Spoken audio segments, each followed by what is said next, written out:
Compare and compete. Oh, do we do that here? Can you think of somebody, maybe in your neighborhood, that you compare yourself to?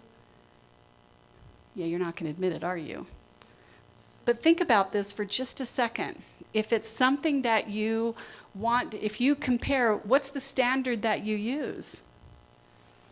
If you use the standard of Christ, you're already not even close, right? So very often we'll find somebody that we can identify with. Oh, well, there's so-and-so in my neighborhood, and wow, she's really got it all together. Gosh, I wish I was like her. How come I can't be like her?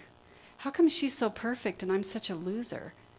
Well, how come her life is so perfect? I just don't get it. It's so unfortunate that very often we compare our worst faults with somebody else's best, and we always come up short when that happens. Isn't that true?